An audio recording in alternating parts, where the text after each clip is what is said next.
We are here at the 2025 Philadelphia Dancesport Championships with the man, the myth, the legend, Sam Sodano. Yes. So, Sam, we have a special award that is given out at this competition every year called the Sammy Awards. So these are named, as I've heard, after you. So tell us a little bit about these awards and how they came to be. Well, it started a long time ago. And a gentleman called Frank Regan, who's no longer with us, called me up one day and he said, why don't we give the Sammy Awards at the Ohio Star Bowl? And I said, what is a Sammy Award? You know, I mean, I'm not that vain that I want an award named after me.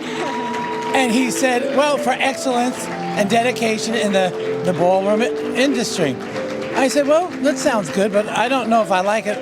My name, Sammy. He said, no. If it's at Ohio Star Bowl, it's got to be Sammy. I said, okay, let's do that. And this was many years ago. Yeah.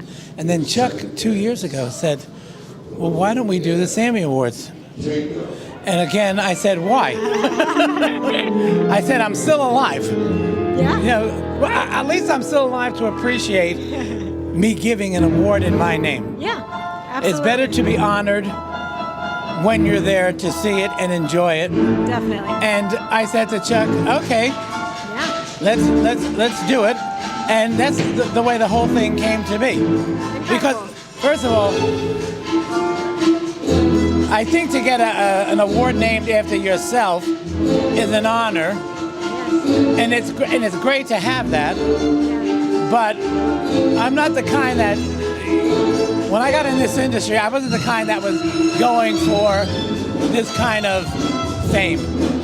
Yeah, it was all just me and my dancing and the people and socializing, and that was my dedication. But as far as the Sammy Awards, I think it's a good idea. I wish all the couples would have been here. Yeah. But they weren't. Next year. What? Next year. Yeah, next year, couples, you better all be here to get the Sammy Award. So, I mean, you mentioned it as you were talking about this. For you as a dancer originally, the joy of dance, being able to socialize, have this environment, love for dance was the priority for you. So how do you see that in your place in the dance world now? Do you still come back to that priority, or do you feel things have shifted? Well, you know, being in the business for 65 years, which is a long time, I've seen a lot of things happen. My journey has been very interesting, very memorable. I often joke about that I have judged every person who's judging now at one time or another. Mm-hmm. At one time, I used to be the youngest judge on the panel. I started 35. Now I'm one of the oldest, not the oldest. I'll be 82 Wednesday, April 16th. Happy early birthday. Thank you. And I've seen the dancing evolve, and that's what's good to see the industry getting better and better, improving, doing more details. I mean, you're never going to have, there's always going to be something that you can work on with someone. It's never going to be a 10. Yes. I don't think so. Because when it's a 10, that means you don't need any more education, any more learning. And I think dancers are always learning. The dedicated ones, they want to be educated.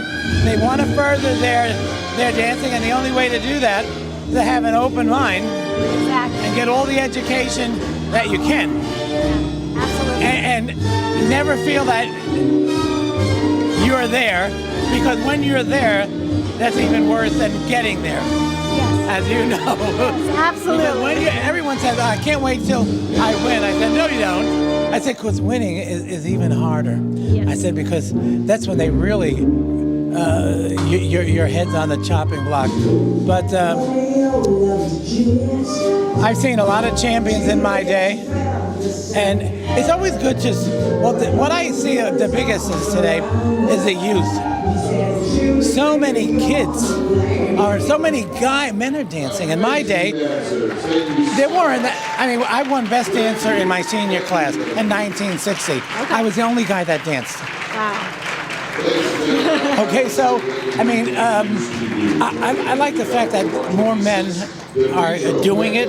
Yeah, absolutely. And I love the way the men are moving now. Mm-hmm. They're complimenting the woman.